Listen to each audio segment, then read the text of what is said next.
Baiklah, kikik terbang seperti burung. Jom tani ke temburung. Alhamdulillah, kita bersama dengan rakan penyampai kita yang memang cukup steady berpantun. Mungkin hari ada pantunnya juga dengan Siti Ramizah Muhammad Ali. Assalamualaikum. Apa kabarnya Siti Ramizah?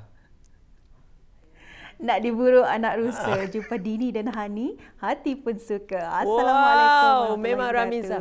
Selamat pagi. Selamat pagi. Steady Ramizah dengan balas pantun tadi. Cepat sekali. Saya pasti Ramizah juga ada perkongsian. Mungkin boleh dikongsikan ni Ramizah mengenai dengan Hari Antarabangsa Warga Emas ini yang berlangsung kemarin. Jadi ingin diketahui, mungkin boleh menjadi inspirasi bersama jua. Antara kegiatan-kegiatan yang lazim dilakukan bersama dengan warga emas khususnya yang terdiri dari golongan ahli keluarga. Alhamdulillah. Jadi sebetulnya kalau bersama dengan warga emas ni, saya memang lebih gemar melepaskan untuk bersama dengan mereka ni kalau mendaki bukit. Kerana mereka ni orang pembakar semangat saya lah kalau mendaki bukit bersama dengan bis dorangan ni. Pasal dorang lebih cakah. Kalau kita ni anak-anak muda nak kena cakah seperti bis dorang.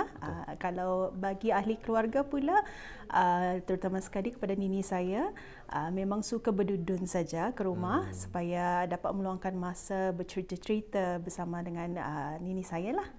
Alhamdulillah, saya memang cukup setuju sekali apabila Siti Ramizah mengongsikan golongan warga emas banyak sebenarnya yang masih cakah. Bukan apa tekanankan Nini. Sebenarnya Hani dan Siti Ramizah, kalau Nini tinggal di rumah harta, Nini tinggal di tingkat 1. Jadi turun naik tangga memang biasa sudah. Cakah turun naik tangga. Saya tanya Nininya, kamu ni orang baru-baru, orang muda-muda, sudah sakit kakinya. Umur 20 tahun, 30 tahun sudah sakit kaki. Tapi Nini masih cakah turun naik tangga. Benar, menjadi pembakar semangat ketani. Kalau ketani, membuatkan ketani korang komplain juga. Sebab diorang cakah, jadi ketani, kenapa ini dapat? Padahal masih lagi muda. Itulah yang telah pun dikongsikan oleh Siti Ramizah. Jadi pastinya di daerah Temburung pelbagai informasi dan juga bahan menarik akan dikongsikan. Kita serahkan kepada Siti Ramizah. Silakan. Baiklah, terima kasih rakan setugas. Bismillahirrahmanirrahim. Assalamualaikum warahmatullahi wabarakatuh. Alhamdulillah, Auda, kita dipertemukan pada hari ini di hujung minggu hari Ahad 2 Oktober 2022 masih. Selamat pagi dan apakah perkabaran Auda di luar sana? Diharapkan agar Auda semua berada dalam keadaan sehat, sejahtera hendaknya. Dan pastinya Auda di hujung minggu ini akan ada kegiatan maupun aktiviti yang akan Auda lakukan bersama dengan kawan-kawan maupun ahli keluarga. Dipastikan Auda untuk sentiasa berada dalam keadaan yang selamat. Dan Auda seperti biasa dalam pertemuan kita akan ada info semasa dan juga bahan visual yang akan dikongsikan bersama dengan Auda. Terlebih dahulu ingin dikongsikan keadaan cuaca di sekitar kawasan Pekan Bangar pada pagi ini berada dalam keadaan yang baik dan cerah. Dan satu info semasa akan dikongsikan bersama dengan Auda mengenai Majlis Dikir Rombongan Kementerian Hal Ehwal Dalam Negeri dan jabatan-jabatan di bawahnya sempena sambutan Maulud Nabi Muhammad SAW bagi daerah Temburung akan diadakan pada hari Isnin 7 Rabiul Awal 1444 Hijrah bersamaan dengan 3 Oktober 2022. InsyaAllah akan bermula pada pukul 3 petang di Masjid Kampung Labu Estate Mukim Labu daerah Temburung. Alhamdulillah. Jadi Auda, apa kata selepas ini kita terus menyaksikan bahan yang telah pun dimuatkan oleh rakan setugas kita, Siti Zawati. Kita saksikan bersama.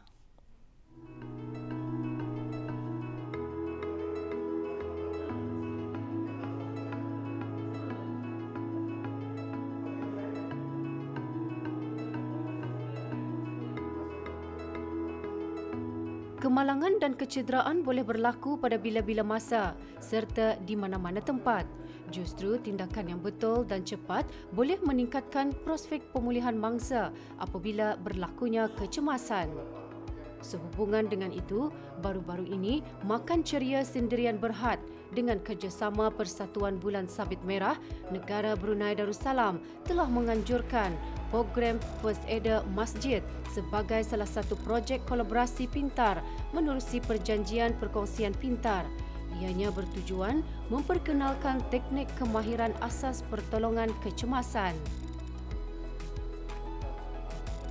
Kursus yang diadakan selama sehari itu telah dihadiri oleh ahli jawatankuasa tahmir masjid, Belian Masjid Daerah Temburung.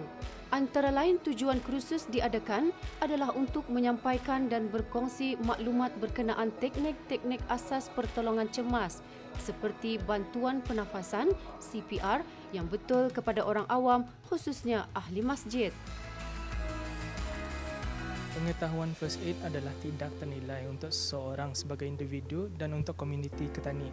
Ia membolehkan seseorang membantu orang yang cedera sekiranya berlaku kemalangan atau situasi kecemasan sehingga bantuan tiba. Kemahiran pertolongan cemas boleh diterapkan di rumah, tempat kerja atau di lokasi awam. Oleh itu, semakin ramai orang yang diperakui pertolongan cemas dalam sebuah komuniti, semakin selamatlah masyarakat Ketani. Jadinya, program ini merupakan salah satu inisiatif McDonald's Brunei sekaligus selaras dengan nilai teras McD, iaitu mengeratkan hubungan sesama masyarakat.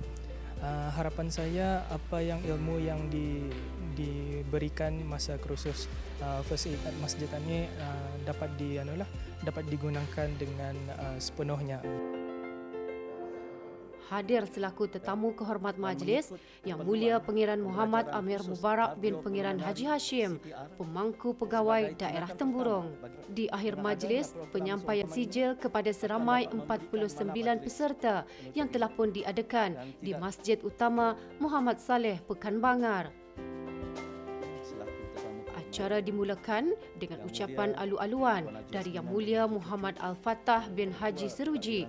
Beliau berharap dengan adanya program ini akan dapat memberikan manfaat sekaligus menyumbangkan sedikit sebanyak peningkatan pengetahuan mengenai pertolongan cemas dalam kalangan masyarakat di daerah Temburong. Di akhir majlis, penyampaian sijil telah pun disempurnakan oleh tetamu kehormat majlis. Mengikuti kursus first aid ini merupakan kali pertama lah bagi saya untuk mengikuti kursus mengenai tentang pertolongan kecemasan lah. Dan banyak juga ilmu-ilmu yang disampaikan itu, dan sebenarnya ini adalah peluang keemasan bagi kami, terutamanya kepada belia-belia lah, untuk mempelajari asas-asas untuk macam menyelamatkan orang macam mana. Sebagai contoh, yang bukan saja untuk di masjid, tapi untuk di mana sajalah. Macam kalau ada orang memerlukan pertolongan kecemasan, emergency apa, macam ada orang sakit apa, so kami ini pun boleh menolong dengan ilmu asas yang kami ada lah, yang telah diajarkan. Dari first day belajar kira macam dorang pun explain pun bagus, kira apa tu faham lah, kami faham apa yang explain. Kira kalau ada kecemasan kan, macam aksiden, kira macam kami boleh menolong. Tapi dorang ni kira untuk di masjid lah. Kalau kawasan luar tu pun ikut keberanian seorang-seorang lah. Kalau dalam masjid ada juga orang bagi tahu cara-cara kalau sekiranya orang tu macam choking, paling simple choking lah. So selalu orang pun choking juga kan.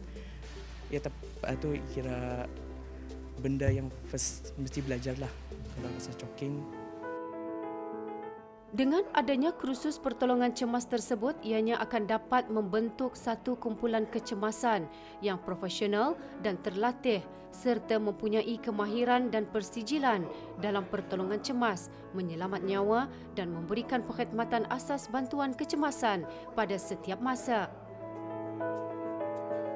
Projek ini juga diharapkan untuk dapat memperlengkapkan masjid sebagai pusat ibadah dan pelbagai kegiatan yang selamat dan siaga terhadap apa jua kemungkinan kecemasan yang berlaku secara tiba-tiba. Alhamdulillah, itulah dia tadi bahan visual yang dapat kita saksikan bersama mengenai majlis penyampaian sijil kursus persijilan pertolongan cemas yang diadakan baru-baru ini di Masjid Utama Saleh di Pekan Bangar. Jadi alhamdulillah dan syabas kita ucapkan kepada peserta-peserta yang mengikuti kursus persijilan pertolongan cemas baru-baru ini. Jadi alhamdulillah Auda, dengan info semasa dan juga bahan visual itu tadi, semoga dapat memberikan manfaat kepada Auda semua di hujung minggu ini. Dan untuk seterusnya kita akan serahkan kembali kepada rakan setegas kita di Bandar Seri Begawan, Dini dan Hani.